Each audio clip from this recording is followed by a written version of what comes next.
오늘 말씀 제목은 기억해야 합니다 라는 말씀 제목으로 은혜 나눠보려고 합니다. 여러분 잠시 평온하시지만 잠시 눈을 한번 이렇게 감아 보시겠어요? 눈을 감아 보시면서 여러분이 최근에 하나님 앞에 받았던 은혜가 있으신가요? 한번 제가 10초 드릴 테니 기억나는 대로 한번 여러분 말씀 안 해줄 테니까 손가락을 접어 보시든 몇 가지가 은혜 기억되는지 한번 곱씹어 보시면 좋겠습니다. 10초 동안 한번 생각해 보시면 좋겠습니다.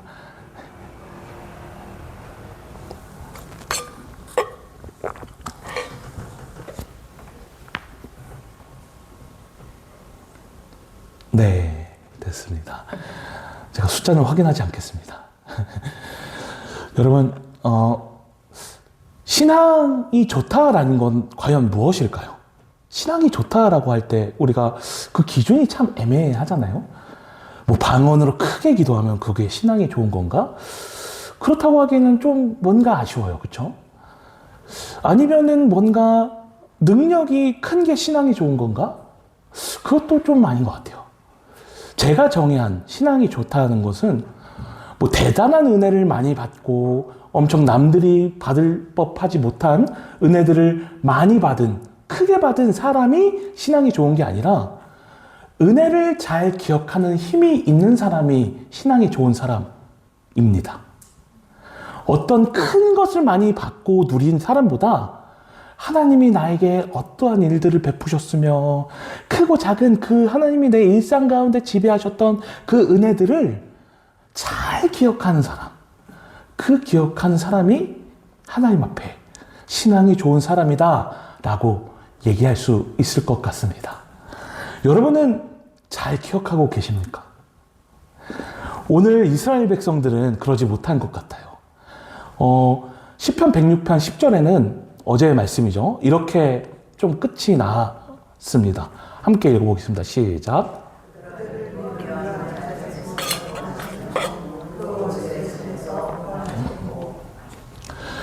그리고 13절은 이렇게 얘기를 합니다. 106절 13절 이렇게 얘기합니다. 하나님이 나에게 크신 은혜를 주셨고 그 은혜들을 내가 찬양한다. 여호와 하나님은 크십니다. 할렐루야. 우리는 하나님을 찬양할 것입니다. 평생토록 찬양할 것입니다. 라고 하지만 또 13절에서 이렇게 얘기를 해요. 한번 읽어보겠습니다. 시작.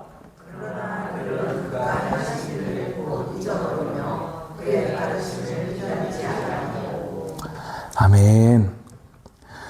여러분, 광야 가운데서 하나님은 이스라엘 백성을 인도하셨습니다. 광야에서 인도하신 목적은 무엇이죠? 저희가 잘 알지만 이들을 가나안 땅에 도착하여 구원하시기 위함입니다. 이들을 애굽에서부터 해방시키기 위함, 자유롭게 하기 위함입니다. 하나님의 목적은 이들의 구원이었습니다.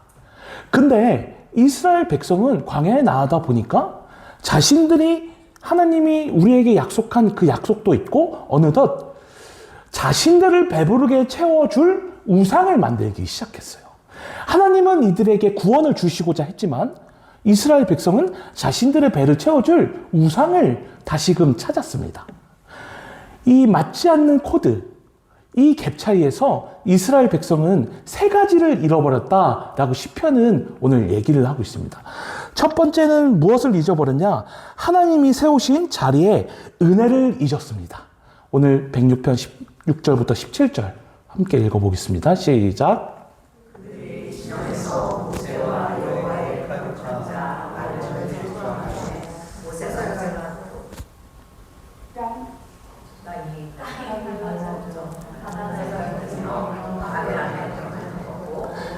네, 이어서 민수기 16장 8절부터 9절 한번 읽어보겠습니다. 시작.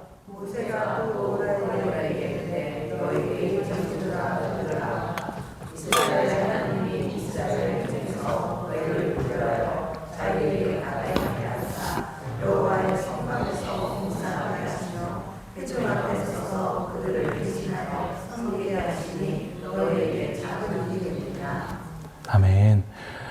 여러분 지금 이 본문에서는 고라와 아비람, 다단이라는 세 인물이 나옵니다. 고라는 레위 레위인입니다. 레위인이 무엇을 하죠? 성막을 섬기는 일을 해요. 근데 이 고라가 지금 아론에게 항거한 것입니다. 아니, 왜 당신만 거룩한 척 그렇게 제사장 역할을 합니까? 우리도 그 제사장 역할을 주십시오.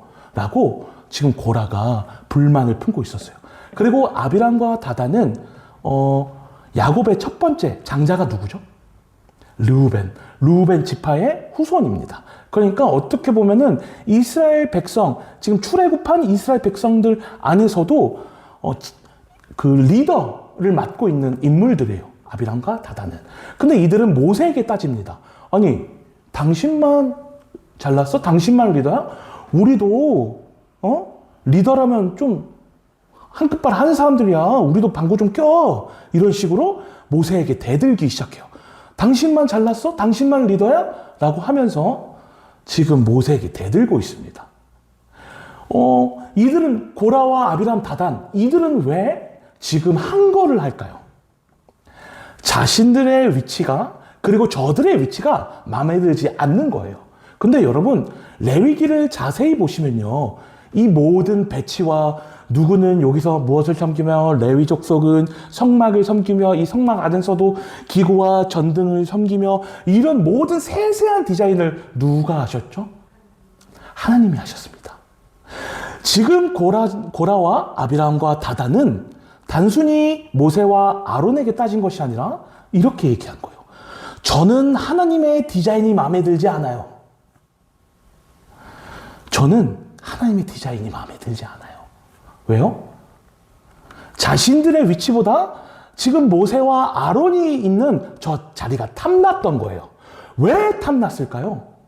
자신들의 자리, 고라와 아비람과 다단, 그 자신들이 섬기던 그 자리에 하나님의 은혜를 발견하지 못할 때 타인이 누리고 있는 것들이 크게 보이기 시작합니다. 내 자리에서 부어주시는 은혜를 발견하지 못할 때 타인의 자리가 탐나는 거예요. 근데 여러분, 하나님은 높은 곳에서는 10의 은혜를 주시고 낮은 곳에서는 7의 은혜를 주시는 분입니까? 높은 곳에 섬기면 100을 주시고 낮은 곳에 섬기면 5를 주십니까? 아니요. 하나님은 모든 자에게 공평한 은혜를 주시는 분입니다. 근데 마음 가운데 이런 게 있는 거예요. 하나님이 저쪽 가면 더 뭔가 하나님한테 이쁨 받을 것 같은데, 하나님이 날 더 봐주실 것 같은데 라는 마음이 이들에게 들기 시작한 겁니다. 이것은 하나님의 불신이죠. 하나님이 이 모든 출애굽할 때 이들에게 맡기신 모든 일들을 하나님이 직접 디자인하셨는데 이것에 대한 불신으로 이어집니다. 하나님이 그것을 불신으로 받으셨어요. 그래서 불신으로 맡기자 이들은 점점 타인의 자리가 탐났고, 그 탐남으로 말미암아 자신들의 자리에 하나님이 부어주시는 은혜들을 발견하지 못하게 됩니다. 여러분, 우리는 내 자리에 은혜를 발견하지 못할 때 불평하게 됩니다. 하나님은 모든 것에 똑같은 은혜를 주세요. 그리고 때로는 우리는 매일 일상적인 곳에 있다 보면은 그 일상적인 것에 너무 지루해져서 오늘도 내일도 똑같겠거니 하면서 오늘도 부어주신 하나님의 은혜를 발견하지 못하게 돼요. 레위인들도 그랬고 아비람과 다단도 그랬을 거예요. 처음에는 얼마나 신났을까요? 고라 자손도. 야, 내가 이 성막을 섬긴다니, 내가 이 성막을 섬기면서 아무도 못하지만 쟤들은 날 부러워하지만 내가 선택을 받아서 하나님이 디자인하신 곳에 나를 지명하셔서 내가 성막을 섬겨, 내 인생은 복된 인생이야 라고 하면서 처음에는 얼마나 신나게 그 성막을 섬겼겠어요. 그런데 하루 이틀 그 자기의 주어진 하루가 계속 반복되다 보니까 루즈해지는 거예요. 일상에 묻혀서 소중함을 잃어버린 것입니다. 여러분, 근데 우리는 살다 보면은 이런 것들을 발견합니다. 가장 일상적이고 가장 보통의 하루가, 가장 평범한 하루가 큰 은혜임을 우리는 깨닫는 순간들이 있습니다. 지금 뉴스를 틀면은 전쟁의 소식들이 많이 있습니다. 그들과 비교하면서 우린 행복한 사람들이야 라고 비교한 것은 너무 마음을 우리는 어렵게 하지만 우리는 지금 예배 가운데 나와서 이렇게 편하게 예배를 드리고 있습니다. 이것은 우리의 일상과 보통의 나날들입니다. 우리에게 주어주신. 집을 가면은 우리를 반겨주는 가족이 있습니다. 보통의 일상입니다. 우리는 매일 저녁 8시에 예배를 드릴 수 있습니다. 하나님이 우리에게 주신 보통의 나날들의 일상의 은혜입니다. 이것이 없어진다고 생각을 해보세요. 그것이 은혜였구나 라는 것을 더욱 절실히 깨닫게 될 것입니다. 이들은 지금 일상 속에 파묻히다 보니 자신들의 인생 가운데 부어주시는 하나님의 은혜를 발견하지 못하고 오히려 저 좋아 보이는 것, 내 거보다 더 좋아 보이는 것들을 누리고 있는 저들의 것들이 부러워지는 거예요. 여러분, 그것들을 부러워하지 마십시오. 하나님은 이미 각자에게 필요한 은혜들을 일상 가운데 부어주고 계십니다. 그 은혜를 잘 발견하는 사람이 신앙이 좋은 사람입니다. 큰 은혜를 발견해서 기뻐하는 건 모두 다 기뻐할 수 있죠. 근데 일상 속에 어쩌면은 우리가 놓쳤을 수도 있는 평범한 일상 속의 은혜를 발견하는 것은 하나님의 시선을 가장 잘 이해하는 사람만 발견할 수 있는 것입니다. 여러분 일상 가운데 하나님이 숨겨두신 은혜를 잘 발견하시는 우리 사랑하는 한마음교회 성도분들 되시길 축복합니다. 두 번째, 뭘 잊어버렸냐? 이스라엘 백성들은 자신들을 향한 하나님의 뜻을 잊었습니다. 시편 106편 19절부터 20절 한번 읽어보겠습니다. 시작.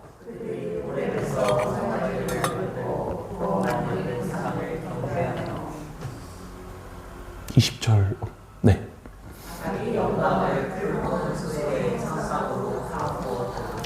아멘. 지금 사건은 딱 봐도 이제 황금송아지 사건이죠. 모세가 율법을 받으러 신의 산에 올라갔는데 그 틈 사이에 자신들이 생각한, 자신들이 예측한 일정보다 좀 더 걸리니까 불안하기 시작해요. 모세가 거룩하지 못해서 저 신의 산에서 죽었나 보다 라고 이스라엘 백성들이 웅성웅성하기 시작합니다.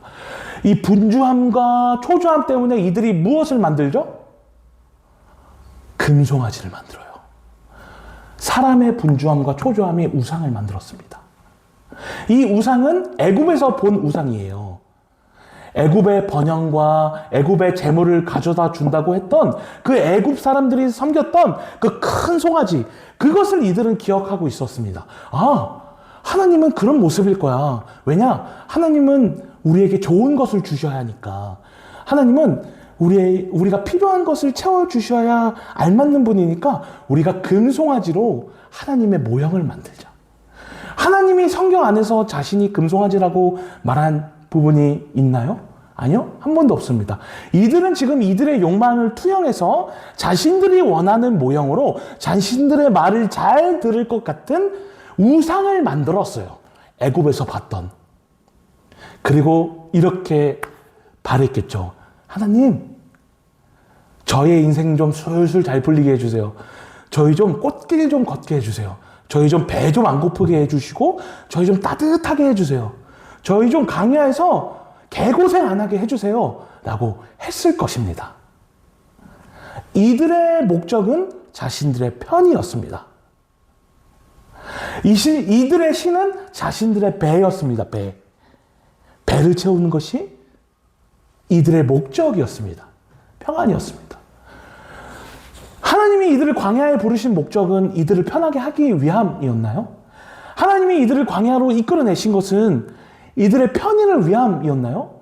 하나님이 이들을 광야에 이끄신 것은 이들의 삶의 평탄함, 그저 욕구에 충족시키는 신임을 알려주시기 위함이었나요? 아니요.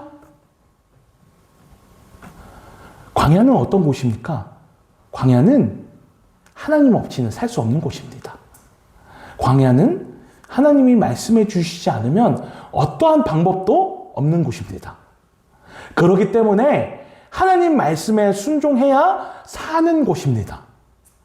하나님이 이들을 광야에 부르신 목적은 가나안으로 가는 길이기도 했지만 하나님의 말씀을 듣고 순종해야 살 수 있다는 것을 온 몸으로 체득시키는 훈련 장소였습니다. 그것이 하나님의 말씀을 순종하는 것이 이들의 인생을 살리기 때문입니다. 이방 신들은 이들을 끊임없이 유혹합니다. 바알한테 무릎 꿇고 너의 아이들을 인신 제사로 드리면 너희 가정이 평안할 거야. 이 신 앞에서 무분별한 성행위를 하면 너희한테 번영의 비를 내려주실 거야. 라며 하면서 가짜 번영, 가짜 성공으로 이방 신들은 이스라엘 백성을 계속해서 부추겼어요. 이것은 멸망으로 가는 미혹이었습니다. 넓은 길이었습니다. 허나 광야로 가는 길은 너무 버거워요. 그리고 힘들어요. 그리고 가기 싫어요. 근데 하나님의 말씀이 있고 그 말씀 따라 갔을 때에 생명이 있는 곳이었습니다. 하나님의 목적은 이스라엘 백성의 참된 구원과 생명이었습니다. 이들은 그 목적을 잊었습니다. 이것을 잊자 어떻게 됐을까요? 이들은 이스라엘 자신들을 향한 하나님의 마음을 잊었습니다. 시편 106편 28절부터 30절 함께 읽어보겠습니다. 시작.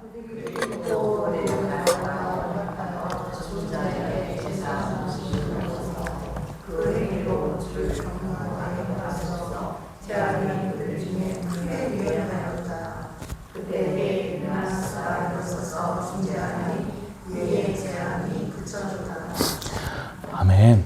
이스라엘 백성이 광야에서 시딤이라는 곳에 정착했습니다. 그 시딤이라는 곳에는 어떤 사람들이 있었냐면은 모압 사람들이 있었어요. 이방 사람들이죠.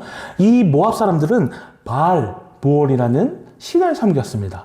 근데 이스라엘 남성들이 이 모압 여성과 음행을 하기 시작한 거예요. 네. 무분별한 성관계를 하기 시작한 거죠. 근데 이 모압 여성들이 들어올 때 그냥 들어올까요? 아니요. 자신들의 그 이방 신을 섬기던 무단을 갖고 같이 들어옵니다. 자신들이 이방 신을 섬길 때 올려둔 그 제사 음식을 갖고 들어오고 이방 신을 섬기는 그 절 방법을 갖고 오고 온갖 문화 풍습을 같이 들고 들어옵니다. 이스라엘 백성은 이것을 분별했을까요? 못했을까요? 못했습니다. 오히려 그 제사 음식을 같이 먹고 심지어 그 이방신 바알 부올에게 절하기까지 했습니다. 전혀 이들을 향한 하나님의 목적을 잊은 지 오래고요. 그저 모압 여성 그 유혹에 취해서 이들은 자신들이 누구인가 어떤 정체성을 가지고 있는가도 잊고 있었습니다. 말도 안 되는 말이죠. 그때 민수기 25장 10절부터 11절 하나님이 이렇게 모세에게 말씀하십니다. 시작.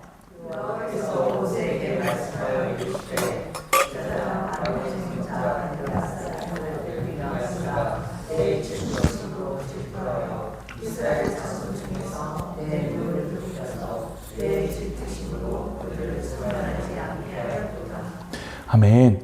이때에 제사장인 아론의 손자 비느하스가 하나님의 마음을 통감합니다. 하나님의 마음을 공감해요.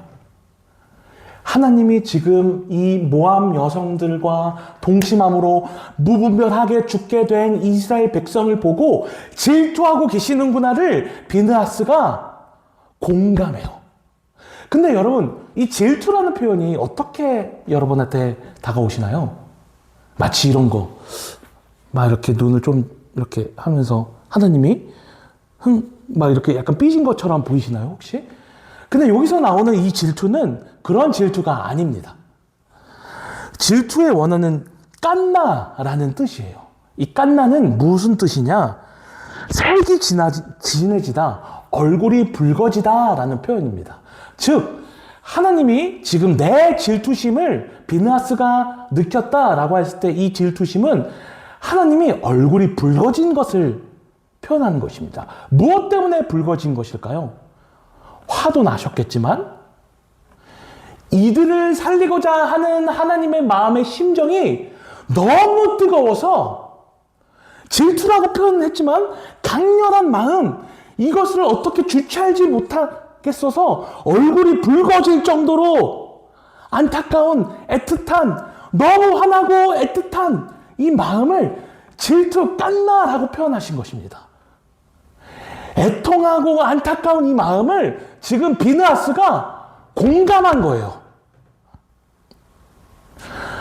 하나님은 이들을 향하여 이렇게 두시려고 광야로 이끄신 것이 아닌데 이스라엘 백성을 애굽에서부터 이끌어내신 것이 그저 이 모압 여성들과 동침하며 이들의 향락과 이들에게 미혹되어 인생의 유혹에 빠져 이곳에서 멸망의 길을 이루도록 하나님은 인도하신 것이 아닌데 너무 안타깝다. 이 심정이 너무 분하다라는 하나님의 심정을 비느하스가 공감한 것입니다. 그리하여 그 음행죽이었던 그 텐트 안으로 들어가서 창을 갖고 음행중이던 그 남성의 심장을 찌릅니다. 여러분, 이것은 우리에게 무엇을 얘기할까요? 우리에게 무엇을 얘기할까요? 끊어내지 않으면 죽습니다. 잘못된 것을 끊어내지 않으면 죽습니다. 잘못된 것을 끊어내지 않으면 잡아먹힙니다. 이것은 성경을 볼 때 너무나 명백한 사실이에요.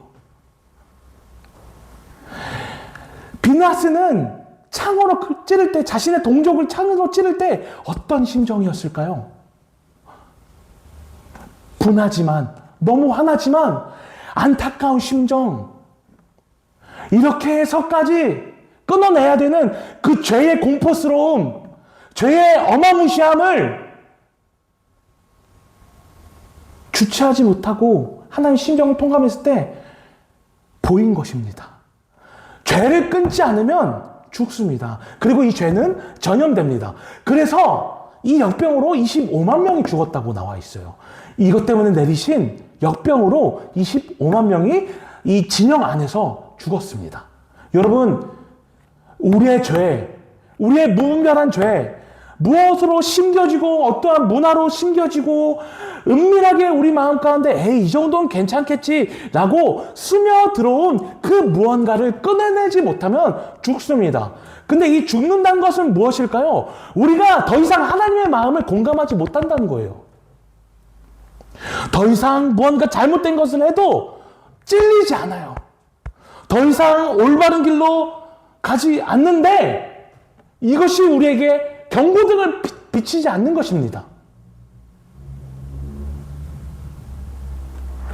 손을 아무리 바늘로 찌르고 손에 아무리 뭘 긁어도 여기가 괴사가 되면 죽어 있어서 아무 통증이 느껴지지 않는 것처럼 하나님이 우리를 향하여 어떤 심정이신가, 하나님은 지금 우리를 향하여 어떤 마음을 품고 계신가를 느끼지 못하는 것은 하나님과 우리 사이에 지금 사망이 이루어지고 있다는 것입니다. 이것은 우리의 인생 가운데 스며들어온 그 무언가를 끊어내지 못하면 서서히 죽어가는 것입니다. 하나님은 수없이 우리에게 경고하십니다. 끊어내야 돼, 그만해야 돼, 멈춰야 돼. 하나님이 봐주시니까 여기까지만 할게요. 하나님 아직까지는 저 살아있으니까 다음에 회개할게요. 여러분, 제일 재앙은 우리가 하나님의 마음을 깨닫지 못하는 것입니다.